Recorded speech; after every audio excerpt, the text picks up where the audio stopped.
I'm gonna tell you right He's now. a loyalist. Look at that. Look at that. I'm gonna tell you right now.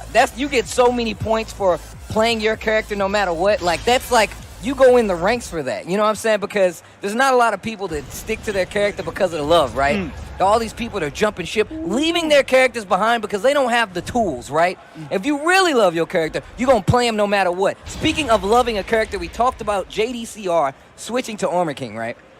And I love Armor King, and I love JDCR. And him growing right now with this character and being able to see this happen in tournament, a lot of people don't understand how much of a gift that is. But either way, here we go. Round one, game one, JDCR versus Kolnov. Lars versus Armor King, jungle outpost. We got that spicy soundtrack. Oh, get off. Nice break. Quick side step down 4-1. You know, the way JDCR plays AK is so unique. Like I feel like he has that, you can see the legacy skill whenever he plays. So beautiful. Yeah, that's the thing about being such a history player, like a storied player. You can take your style and mesh it with any character. And like we talked about somebody playing a character for love, like this works very well for him, even though he might not have like the best results as of yet. You know what I'm saying? I feel like this is where you want to be anyway. And right now, Kolnov has the wall advantage. JDCR trying to work away from the wall. In a nice arc blast to take the first round. That backdash, just enough distance to create that whiff punish. Well done by Kolnov. Gets himself on the board. And JDCR playing very patiently now. It seems like he wants to have himself at the back, with his back to the wall, get that giant swing, and get a mind game with those throws. We saw that chain throw come out at the start. Will we see more of that in this round? You can see he's not overextending, playing very stubby, down 4-1, down 2s, and you can see Kolnov, he's getting clipped. So I sidestep, get off me, breaks the giant swing. There's that giant swing. Back one. While standing 4. Oh, sidestep, arc blast. He has been finding his mark with that. Kolnov gonna get the wall with this. Oh, Oki ender. Oh, what? Look at the sidewalk. Instant running 3. Oh, wow. Yo, this man is crazy. Lightning screw out of nowhere. Yo, this dude is actually crazy. I mean, it worked. If it worked, what are you going to do? It was risky, but it paid off at the end of the day. My man's jacked in. Kolnov. And once again, JDCR with his back to the wall. This is very risky because there's a balcony break right behind him. Worked his way around. And still sidestepping, walking around, full combo conversion. Oh, wow. He knows these F-axis combos. Get off of me. Nice block there. Again with his back to the wall. Low parry. But that's the situation you put yourself in as any King player, man. You put your back to the wall, shoe shine blocked. Did you have some? Oh! Wow. Kolnov! 3 straight versus JDCR. Who would have called it? Yo, look, we were just saying, you get a lot of respect for sticking to your character, playing him no matter what. You can see that showing in his gameplay. My man is hyped up. He's on the slurp juice over there. You see his hands, he's shaking his knees. Somebody check that man.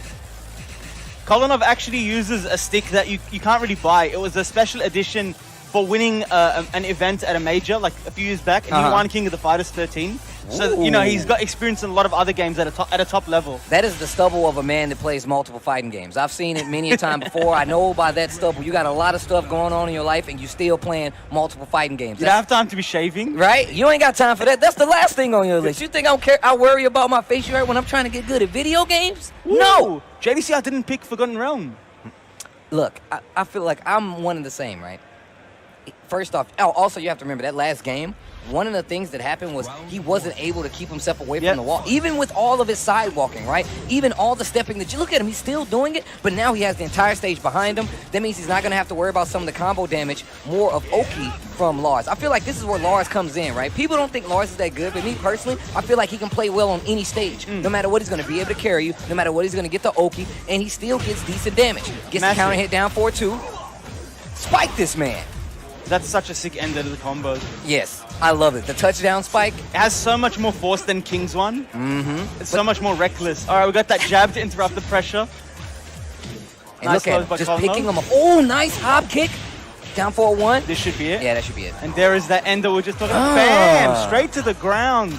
Absolutely no respect for that man's head. All right. 2-1.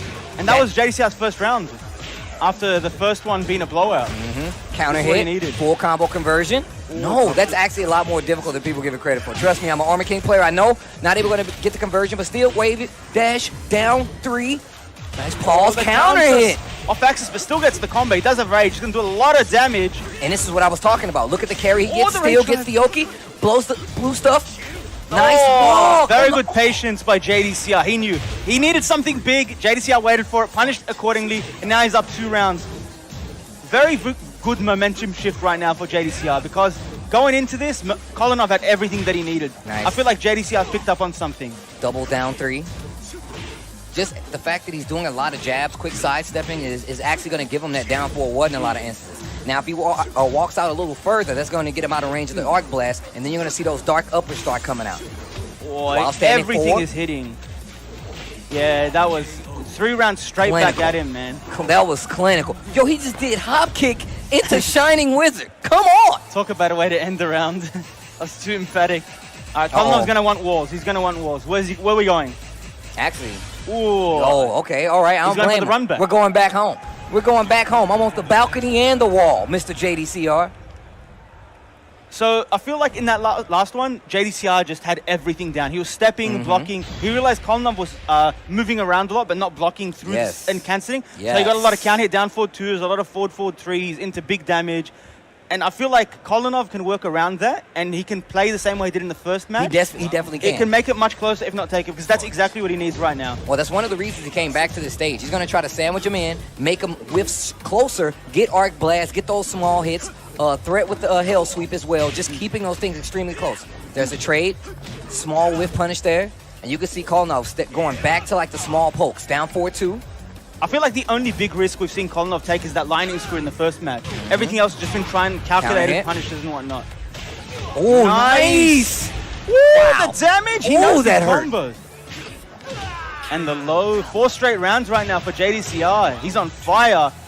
And it looks like he's trying to not get in the same situation as before. He's staying away from the wall. He's being the aggressor, putting Kolinov in a bad situation. And just as we say that, the dark upper gets him to the wall. Big damage. I love that string. Nice duck. The sidestep fuzzy by Kolinov. Goes into the homing move. Nice low by JDCR. Working his way out. Does have rage. How's he going to use it? JDCR's not going to let him. Down forward 1 to another.